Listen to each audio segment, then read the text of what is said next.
about 3 years ago. We had great success. From the outside, everything looked really, really good. But I remember I was driving home, my wife sent me this text. That was just like this dagger that like just stabbed me. Missing out on family opportunities because I'm tired, I'm burnout, I'm stressed. You know, when you're at work, your mind is at home, and when you're home, your mind is at work. And so I realized that we had to make some changes. This wasn't the dental practice that I had dreamed about when I decided to become a dentist 10 years ago.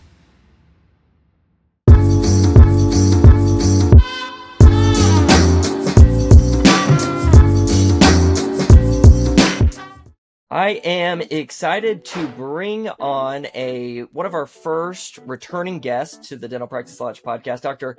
Ben Fridberg. Ben, how's it going, man? It's going really good. It's going really good. You're looking great. You sound great. It's been a couple of years since we did this last time. And, for those of you who are longtime listeners, first off, thank you. Appreciate it. If you've caught this podcast, in the last year or so, definitely go back into the archives and search for that one, because we really, talked a lot about just an important topic that doesn't get talked about enough, which is mental health in dentistry and business in general. And, Ben has now since taken, what he's kind of just learned through life experiences, and he's now helping other practice owners with it. And I thought this was a really good opportunity to talk about something that I think we see it a lot, right, in the dental space. And I was scrolling through, one of the many different Facebook groups that, I'm a part of, and I'm sure you're a part of as well. And there was an anonymous post. And in that anonymous post, someone basically said, they had done I think it was like a startup practice. They'd been, open for 2.5 years. And they were kind of coming to the conclusion that practice ownership just didn't seem like it was for them. They stressed out all the time, dealing with staffing, growing the practice. They felt like they always just had to be on, all the time. And as I'm reading this, and, I'm sympathizing for the person, because as a business owner, I've been in that boat before. We know you've been in that boat before, Ben, and we're going to get into that. But I tagged you in that post because I was like, man, like I know somebody who was in that, position and has done a complete, turnaround with their life and been able to create something special while not having all the baggage. And so for those of you listening to this is going to be a really powerful, and I hope it gives you hope, because it's very, very possible. So with that being said, Ben, one point, you were the exhausted practice owner. You were stressed out, trying to manage family life, missing kids' bedtimes, all of those things. Can you take us back to when was that? What was life like? And just how much did it suck, quite frankly? Because we all know, many of us have been there. Yeah. It was about 3 years ago. And it was in November of 2021. I'd been open for 2.5 years, and we had great success. The practice had grown to over $2 million in production by that point, 2.5 years through COVID. And from the outside, everything looked really, really good. All of our numbers were great, one of the fastest growing practices in the nation. So there's a lot of really exciting things about the practice from the outside. But I remember I was driving home, and my wife sent me this text. I think it was like a 9-word text. It was, kids are in bed. They missed you again tonight. And for me, it was that word again. Right. If for some reason that was just like this dagger that like just stabbed me, and I realized like how many more bedtimes will I miss? Right. How many more agains is kind of how I phrased it, is, missing bedtimes or not being present, like being there right at home, but not being present. Right. Missing out on family opportunities because I'm tired, I'm burnout, I'm stressed. My mind is the adage of, when you're at work, your mind is at home, and when you're home, your mind is at work. I was experiencing all of that. And I remember the next morning I got to work, and I could see it in my team as well. All of us were just kind of sitting around in my office, doing our morning huddle, talking about how we're going to give this 5-star experience, and it's going to be an excellent day. And we all have 1-star energy. It's just like exhausted. And so I realized that we had to make some changes. This wasn't the dental practice that I had dreamed about when I decided to become a dentist, 10 years ago at that point. And so I really started to take a hard look about what I really wanted, reviewed why I wanted it, and then created a roadmap and got help. I mean, I got counseling and coaching, both personal counseling and business coaching and consulting, to look at the areas that were preventing me from having the practice that I really wanted. And then we spent 2.5 years working really, really hard to get there. And today, I take 7 weeks off per year. I work 3.5 days a week. My team gets full paid vacations with 401k. Everybody has health benefits, and it's an amazing practice that I'm super proud of. And great team culture. I mean, recruiting is really easy for me when I need to replace somebody because of the reputation we have in our community for for our culture and what we do here. So it's a really cool turnaround story. And I couldn't be happier. And that was kind of the genesis of kind of what we're talking about today. Yeah, and that's what led Ben to writing this book that, as you are listening to this, just came out. It's called The 7-Figure Practice Blueprint, and this is really kind of like the story of what Ben was talking about here, kind of what his life was like, at one point, and then some of the principles and things that he's put in place to now have a thriving practice, but not have to sacrifice your sanity, which I feel like a lot of people, fall into that trap. And I mean, how many of us say, oh, I want to be a practice owner, or I want to start a business because I want to be my own boss. I want to have freedom, right? And then before you know it, you're like, I have less freedom than I had as an associate or working for another company. And so I think that gives a really good, perspective for us, because we just hop in. And one of the things that you talk about right at the beginning of this book, which, I'm about 60 pages into it now, and it's really, really good. Highly recommend everybody go out and get this. But you talk about, you really have to set up your kind of blueprint, right? Your life blueprint, and your not just business values, which, many of us kind of talk about, but your personal core values. Who do you want to be, and how can you make the business fit into that? So can we start there? Because I think you have to have a framework to build the type of practice now that you have, with working 3.5 days a week and, being able to take 7 weeks off.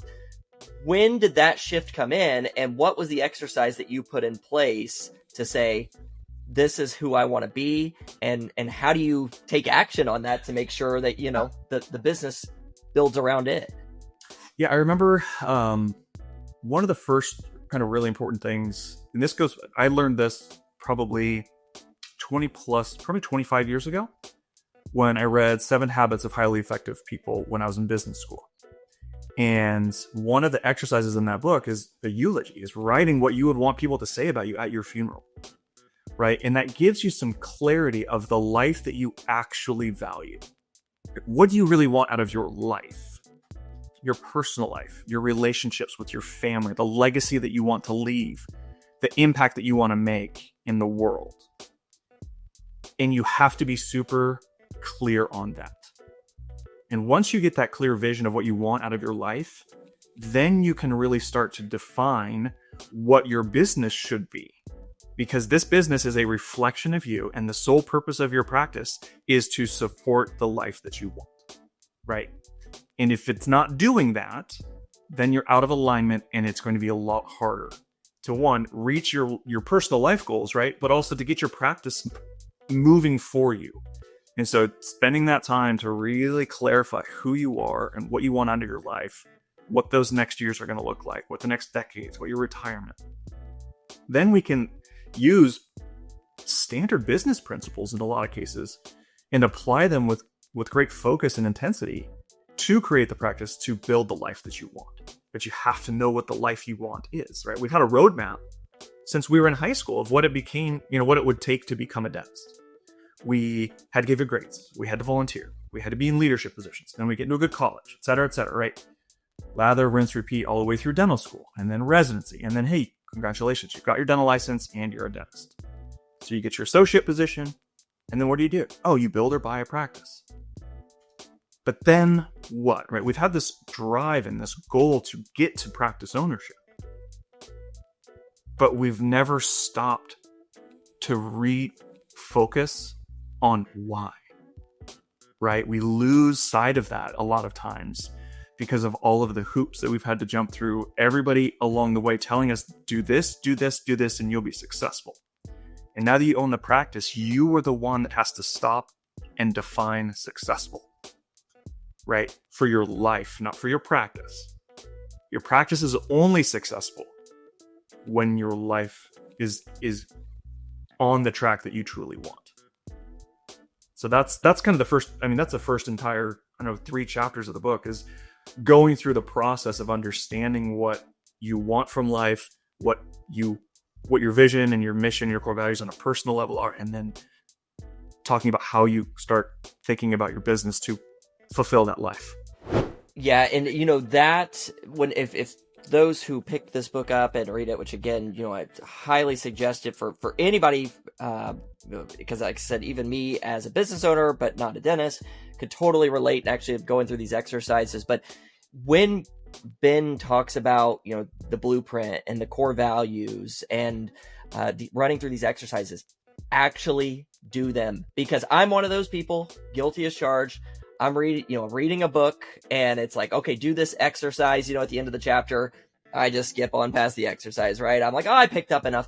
No, this is really, like Ben is saying, future decisions you make can be, fed back into this loop to see, does this align with my core values and, the person I want to be at least right now? And not to say, I think that was a point you mentioned in there too. Sure. Those can change, right, over time. And I thought one really good example of this was you mentioned, when you started your practice originally, you had the goal of opening multiple practices, and you built that first practice in a way that I think, systems and things would scale. But then as you learned that, hey, I want to be the present husband and father and be at my kids' sporting events and all the type of things, you mentioned in there that opening another practice, which you've had opportunities to do, didn't currently align with your core values right now. And so you kind of put that on hold. So is that something that you want people to take away, is the core values you have now, maybe 10 years, 15, 20 years down the road, those could change too. So don't get too locked in on, I have to make core values now for the rest of my life, right? Yeah, that's absolutely right. Your values will change, and that's okay. The life vision is the one that tends to be the least fluid, but then your personal mission, your personal core values will change as we grow. And the power of personal core values is not making decisions that are binary. It's for making decisions that are hard, meaning I've got 2 great options in front of me with competing requirements. So opening multiple practices, growing a dental empire is a really good opportunity for my professional career, for the finances, for my family, for personal edification. There's a lot of great things that would do for me and my family. Being home, being present, having enough stressed bandwidth to deal with family, right? And be there, and be present, and be patient, and be kind and loving to my children when they need everything that kids need. I can't do both. So my choice, because of my core values, to being a dad who is present for his children, who builds a legacy, that's the decision that I made, is to keep my practice intentionally small. At one point I had 13 employees, right? And today I had 6, right? So I had an associate. We don't have an associate anymore, right? So I made all of these decisions so that I would have the lifestyle that I would be proud of, that I would be able to achieve the goals in my life that I wanted to, that my vision was fulfilled. And do you think, and here in a second, we will move into, kind of the next topic on this, but just because this is something I've battled with, I call it battling with my own ego, in the past. And what is it? Why do you think, or do you have any theory? I'm just talking with other dentists who've gone through this, as well. Why is it that we always try to go bigger, more? Is it just, maybe it's human nature? I don't know, but it's there was something inside of you at some point that was driving you, right? To, I need to do this next step. I need to hire the associate. I need to add another location potentially. But then at some point after you kind of hit that, breaking point to an extent, you kind of were realizing like, whatever, that's not what's going to bring me peace right now. Like for me, it's not about what other expectations or people have or what I should be doing. It's about what I want. Like, I don't know, like, what are your thoughts on that, Ben? Of like, why do we do that? Because I think a lot of us have an exterior pressure that we put on ourselves. Yeah, I think that for a lot of entrepreneurs, right? We're drivers. We went out and we did, we placed our flag in the ground. We started our own company. We're doing our own way, right? So we're already predisposed to that mentality of growth and challenges and pushing to the next level. So I think there's that just in entrepreneurial mindset of growth and going to the next level. I also think there's an inherent belief that more is better. I think that's our cultural belief that more is better. Bigger is better, right? But I think that more is just more and bigger is more complicated. Doesn't make it better, doesn't make it more enjoyable, doesn't make it worth more. And so that's where, again, in the book, I always circle back, like, your values determines what success is, and then developing the right business to create that success. That's what really matters. That's what's really important. And that's the design of this book, right? Is to help healthcare entrepreneurs create that personal mindset, and then the skills necessary as far as personal leadership, interpersonal leadership, transformational leadership in the practice instead of transactional, and then business systems, right? There's a whole section on actually how do you systemize this so that your business is predictable and profitable, and then 3 chapters on actually marketing. Yeah, which I'm excited to dive into that. I'm surprised you didn't part there. I was going to, you know me, I always got to leave the best for last, right? So I'm excited about the marketing. But before we get there, I kind of a part 2 here, and then you do talk heavily about team building and leadership, because I think that may be one of, at least with people I talk with, maybe the most stressful part of ownership is, hiring the right people, keeping those people. You mentioned something at the beginning that I want a lot of people to take note of, and again, everybody has different practice models and whatnot. But if you're wanting to be maybe more the fee for service, lower patient volume, but higher, maybe quality, higher production, less hours type practice, which is a great lifestyle, practice to build, and I'm a fan of. You mentioned something about like the team, even though you guys don't work 5 days a week, 8 to 5 or whatever, your team still gets paid like full-time employees. Can you talk a little bit about the importance of that in team retention? What have you seen? Because think about that from, if you were a team member and, you have a job that you love, you get to still have a great work-life balance, and you don't feel like the owner is trying to cut your hours and pay, for themselves, like you're going to want to stay for that. So when did that kind of, I guess, inflection point happen, and what did you notice with like team retention, and how did that maybe alleviate a lot of that stress? So, great questions. The biggest thing is that we're all incentivized in my practice to the same goal, right? That's profitability and patient experience. And we've got a bonus structure in place to help with the profitability, and I have a bonus structure in place for 5-star reviews, right? Those are the 2 metrics that we really, really care about, and they're related. And so creating incentives that align the team are really important from both an intrinsic motivational standpoint and extrinsic. Everybody works for you for one main reason.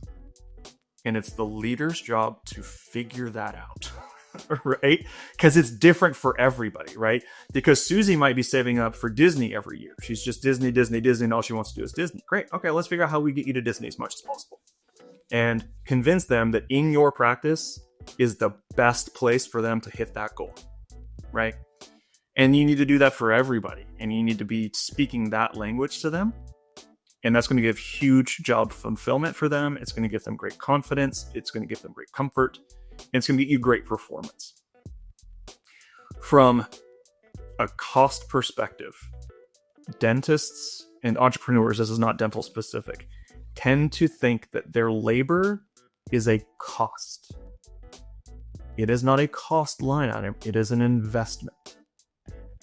If it is an investment, I'm going to spend more time trying to get that investment to give me an ROI, right? That's a function of transformational leadership, is I want every single person to be the best possible version of themselves in my practice. Because it's going to make me more money, like just flat out. Like if they are more productive per unit I give them, profit, right? Instead of being like, I need to get the most out of you for the least amount of dollars. That's transactional. They will feel that. They will feel micromanaged. They will not enjoy themselves. You'll have high turnover. You'll have low morale.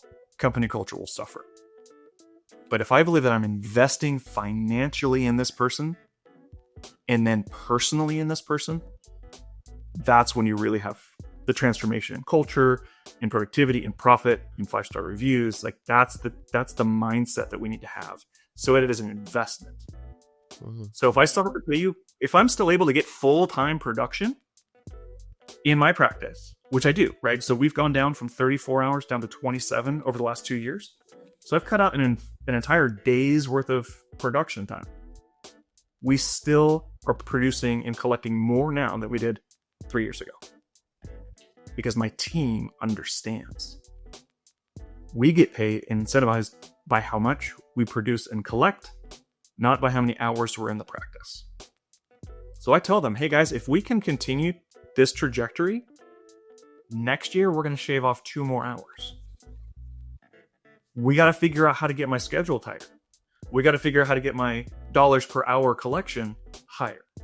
The team's very incentivized, and I will still pay you the same amount.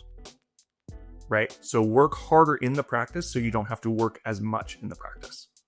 And so that's how we are always refining and focusing. But again, we're all incentivized. We're all on the same page. So we're all getting the benefit.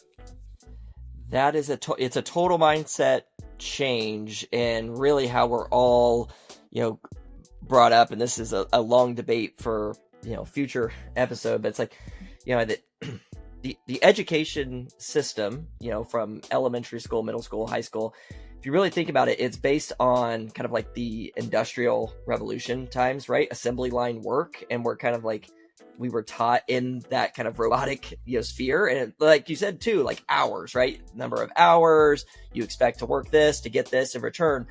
What you've done with your team is really given them kind of that entrepreneurial mindset individually, right? Because it's not about how many hours we put in. It's about how, efficient we can be, how we can improve our process. And then you're rewarding them for that. I think that is massive for everybody that's listening out here, because one, I'm sure it gives them that ownership and a sense of control too of themselves, right? Which is huge. So they're bought in.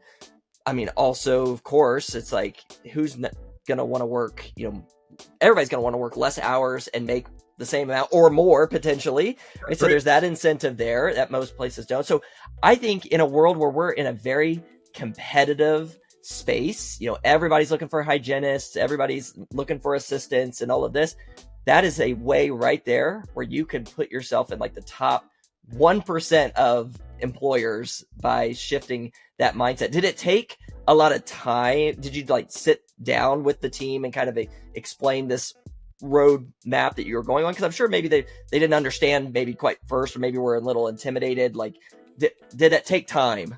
Absolutely. Right. So we had a very busy practice already, but when we really started to focus, and I showed them the roadmap of how we were going to do this, right? This isn't a silver bullet, right? There's not one thing that we did. This was the systematic approach to the way that we do and provide dentistry. So there was business systems that had to be improved, that my administrator team had to work on. Better billing, right?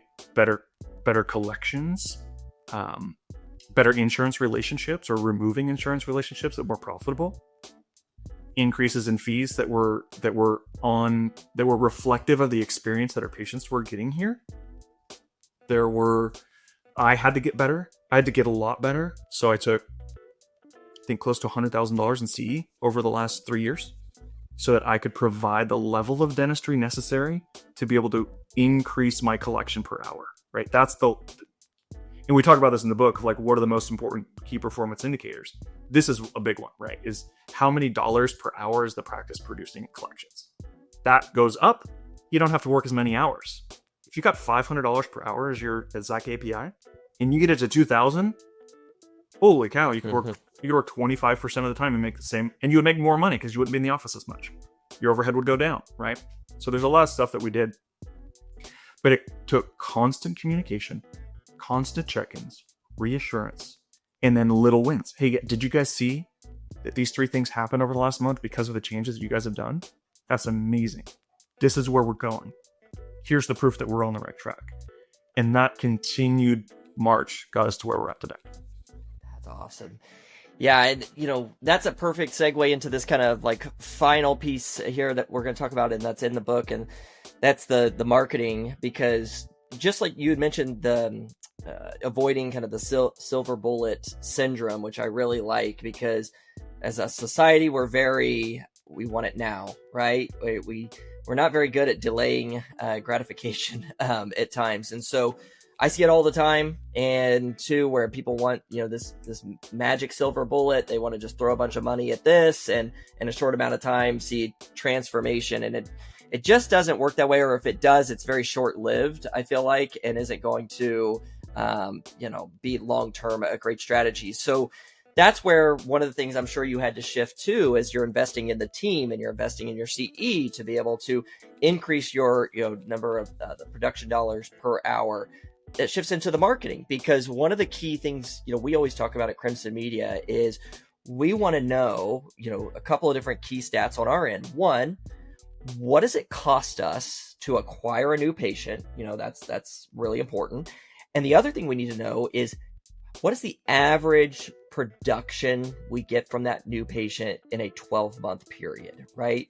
So if you're only getting $700 of production from every patient you acquire annually, and the practice down the street's getting $1,500, you don't have to see as many patients, right? And in that way. So shifts into the marketing and the messaging, which I think you and I are very aligned with. It's not about, in this world, of being the cheapest and trying to perceive yourself as that, because yes, volume, if you want to be a super high, heavy volume practice, that works, right? It's the corporate model, whatever.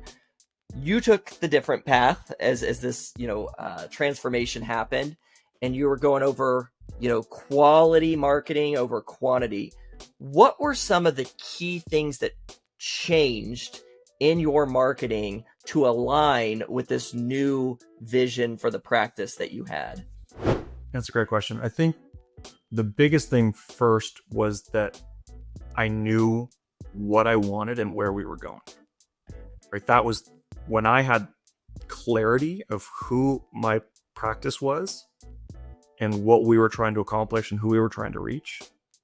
Then I could communicate clearly with my marketing team and create strategies and create campaigns and make sure that we were reaching the people that were going to get us to where we needed to be.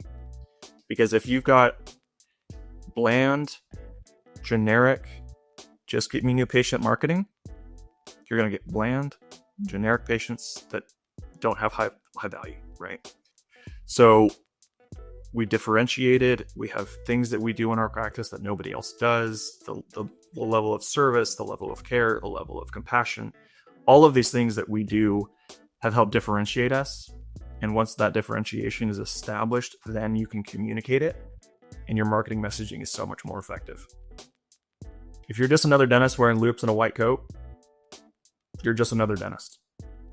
And good luck marketing that. It's going to be expensive. 100%. And I say it all the time too. It's like people, they don't know who the best clinician is, right? They don't know how many CE you took and all of these things. What they're really buying is you. Who are you? Like, do you seem different? How does your practice seem different? The team, how are they going to feel when they come in? And how do you show that, right? A bland, generic stock photo ad that looks like an ad you may have the best practice and maybe the best clinician in the world, but you're not going to show that from that. It's going to be almost impossible. So I 100% agree with you. I think it's about marketing smarter, not harder, and taking more, I think maybe you'll agree with this, but looking at it more from a long-term lens rather than a short-term lens. Because when you're just trying to generate, and you talk about this in your book, because this was happening to you at one point, just, 50, 60, 70 new patients every single month just to keep up, right? It becomes exhausting. But if you take a longer term approach and say, hey, we're not going to be as aggressive or as salesy or, giving away things. We're going to be more about experience and attracting the right type of patient. That's something that's sustainable that you can build on long term, that build more referrals, internal marketing. So when that shift happened to you, what did you start to see as far as new patients and the type of new patients that were coming in when you started to take that similar approach? As we continue to focus more on the experience and the service of dentistry, we had always been focused on it, right? That was one thing that did differentiate us. That was one reason why we were getting 70 to 80 new patients per month at one point. But it wasn't profitable. Our relationships with insurance, the number of patients that we were seeing, it was brutal. Now today, the patients that we see, we get to spend a lot more time with, build better relationships, and do higher quality, higher value dentistry. Because the patients who are looking for that experience, they know what they want. They've been in the mill, right? They've been in the I'm just a number dental practices. Corporate dental, DSOs, big practices that have multiple doctors are a great referral source for me because the patients want a relationship. They want an experience. Dentistry is hard for patients. And so if you can go out of your way to make it an okay experience, right? I'm never going to say good experience. Nobody likes getting stabbed in the face with a needle and hold like that. They're not going to enjoy dentistry, right? But at least the experience around it can be enjoyable. And so, yeah, that's been the thing, is that we're continually quarter over quarter increasing the value per patient, per appointment. Yeah, man. Yeah, absolutely. And one of the things we talk about, and again, it's mentioned in the book, 7-Figure Practice Blueprint for Dentists, highly, highly recommended, is, we see it in the Facebook, groups and world, but somebody be like, man, the last 12 months, I've used 3 marketing companies or 4 marketing companies, and marketing just doesn't work. And it's like, of course it doesn't work. And I don't blame it all on the dentist either. Right. I want to make that very clear. I blame a lot of that too on the marketing companies, because there's many times that they will oversell, overpromise, to get the sell. And it also is misleading. So, there's fault here on both ends, but I, like to always set it up with everybody we talk with, where it's like, hey, if you're wanting to build, the type of practice that is, what we are talking about here, because that's the type of offices we work with. We're not working with the ones that want to be DSOs or anything like that. I'm saying, like, this is going to take time, right? It's like, you're not going to notice transformation in 3 months, 6 months. You should see progress, right? But if you're wanting to build long-term patients and long-term sustainable growth, you have to, it's like dating, right? It's like you have to nurture those. You can't just put a free whitening ad out and try to attract those patients. So that's something that kind of, I think is just misunderstood a lot in the industry. So when you did switch and to that mindset and went maybe lower volume, higher quality, what did you notice about how those patients, like the churn rate in your practice? What did you notice about, did referrals increase from patients? Because that's, I think, where the multiplying effect happens. To talk to your first point about marketing doesn't work. You're right.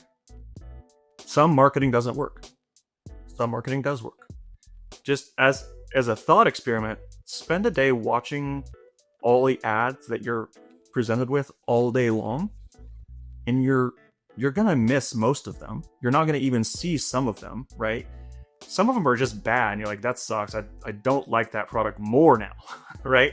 And then some are like, oh, I like that. I like that messaging. I like the content. I like the picture. That was good marketing, right? Those are people who are dedicated professionals doing marketing. So marketing is a constant experiment. It is a constant experiment because the market is always changing. Your competitors are always changing. It's always a dynamic. Advertising that worked a year ago does not work today. Mediums and channels are saturated. It's getting more expensive, right? It's always changing. So it's always an experiment. So approaching your marketing with curiosity rather than judgment is really, really important. Marketing is an experiment, and it works really, really well when you are given enough time to learn what works and what doesn't. But if 3 months into an ad campaign, you're like, this sucks, it doesn't work, I'm shutting it off, I wasted all my money. It's like, no, you just started the experiment. You just got the beakers and the pipettes out. Like, you bought the equipment and you're canceling the experiment. Like, that's silly. That's nonsense, right? So you've got to give it time, and you have to give it constant feedback. The doctor and the team have to be in constant feedback with the marketing company. Hey, this is what we've noticed. I got 7 new patients last week. We got them all scheduled. Actually, half of them didn't show. So let's look at the ad campaign that brought us those 7 and see what we could do. Right? And then the marketing company is like, oh, right? Like, you're smiling ear to ear. You're like, oh, good, we've got somebody who we can actually work with. A lot of dentists think that the marketing company works for the dentist transactional. I give you money, you give me patients buying. Doesn't work.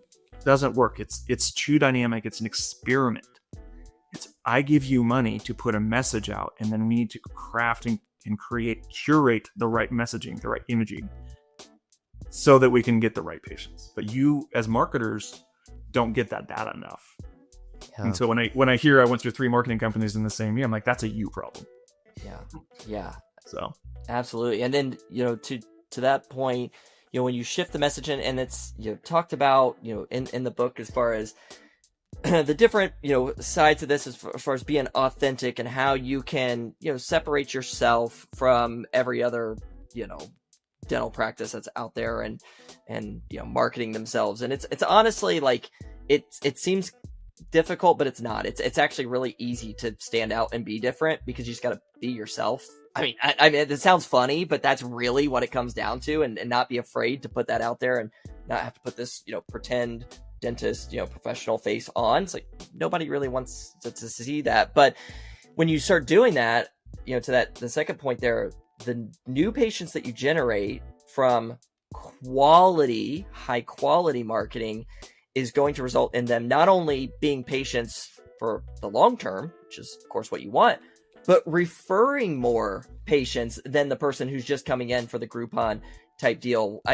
What have you seen in the quality of referrals that have come from high volume, crazy, discount deal patients to maybe just fee for service type patients, and just admiring the time, that you take with them and so on? Like, have you noticed a difference in referrals that you get from patients? Yes, and another one of the KPIs that we track is case acceptance rate. So how many of my patients are actually saying, yeah, I want you to do my dentistry.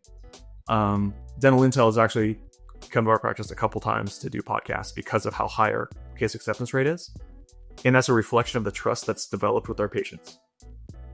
And when you have a good referral from a good patient, they walk in your door and sit down with trust already established. That is so powerful for people accepting dental work. If it's discount driven advertising, low trust. You have a much higher hill to climb to get to decision, to get to case acceptance, if you're doing discount dentistry, because they think it's cheap and they think you're there for transaction. It was a money-based decision that brought them there, so it must be money-based motivation to treatment plan. And so when we're talking about values, we're talking about experience, we're talking about service, those develop trust way faster than dollars. Discount. Yeah, again, it's a balancing act, because it's like, yes, short term, you could get the high volume of patients, putting the crazy discounts out there. You get that short dopamine hit, right, of seeing the schedule full and feel like, oh man, yeah, we got tons of volume, new patients coming in. But is it really leading to high treatment acceptance, actual production, long-term production of the practice? Or again, do we delay that gratification, position ourselves in a different manner, but the patients that we do bring in actually do accept treatment, stay in the practice. It's not as instant, but it compounds much heavier, over the long term. And I think that's where people just have to see it and decide, because at the end of the day, the discount, route, some practices, want to do that. And it's a numbers game, it just is what it is at that point. It's like cold calling, essentially. It's like you cold call enough, you're going to make some sales, but you got to cold call an awful lot of people. Yeah. With the clients that I personally coach, when we start this process of potentially going out of network with insurance companies, I had one practice that was working with a different consulting company, and they almost bankrupted his practice because they told him, just go out and network with everybody. You'll be fine. It'll be tough for a little while, but you'll be okay. He went from over 100,000 in collections to 30. Oh my gosh. Yeah. And I'm like, okay, so we need to, and he had no marketing plan. He had no branding strategy. It was just, oh, I guess I'll be fine. And he took their advice. So if you're going to be going through this process of converting a high volume PPO practice, that's what I had, average of 37% write-off. We produced 2.1 million in 22. And I collected 1.4. We had $750,000 of write-offs. So I know the game. Like, I've done it. I've played it.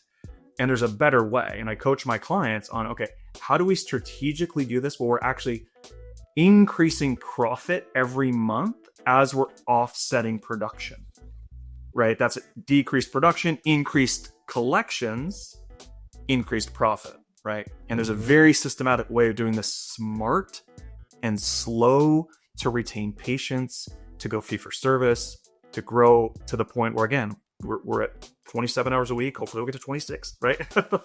And we're going to continue to refine this process until we're working less and less, until we're at a point where, like, I'm so bored I want to go to work, right? That's the goal. So that's what we do with my clients right now. So.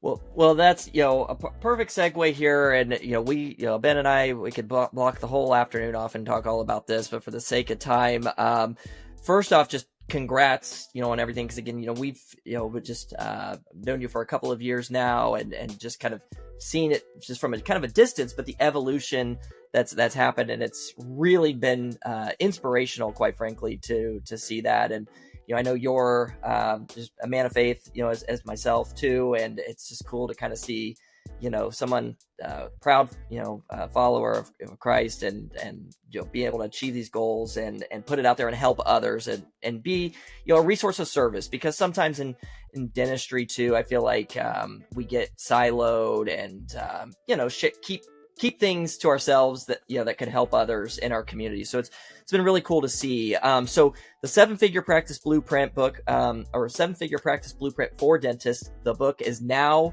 available. We will have links below. So wherever you're listening to this, you'll be able to click and go right to that. But I also want to ask, how can people get in touch with you? Because you are coaching dentists who are wanting to get out of the rat race and start to build a practice that they can love and get energy from again. And you're doing awesome things with that. So for those people looking maybe to talk with you a little bit about that, how they can do that, what's the best way to get in contact with you and how does that work? You can message me on Facebook, on Instagram. I'm not on the other socials, just those two. But Dr. Ben Fridberg, FRIBERG.com. You can reach out through my website. You can book a discovery call directly through there. And we can talk. Yeah. Highly recommend it, y'all. And again, we'll have the URL to drbenfreiberg.com will be down below, as well as a link for the book. Definitely go grab that. It's been it's inspiring. And it also shows that you can do it too, right? Right. Anybody can do this if this is the path that you want to go down. And I think that more of us need to talk about this type of blending lifestyle and a healthy lifestyle and practice versus just, grow top line revenue. So really important topic. And Ben, can't thank you enough for being on here today, sharing, your wisdom, your experiences. And I'm really excited to get my physical copy of the book as well. I've got the digital version, but I'll have a physical copy hanging up back here too. And I'm excited for that. Awesome. Have a great day. Thank you. Awesome, man.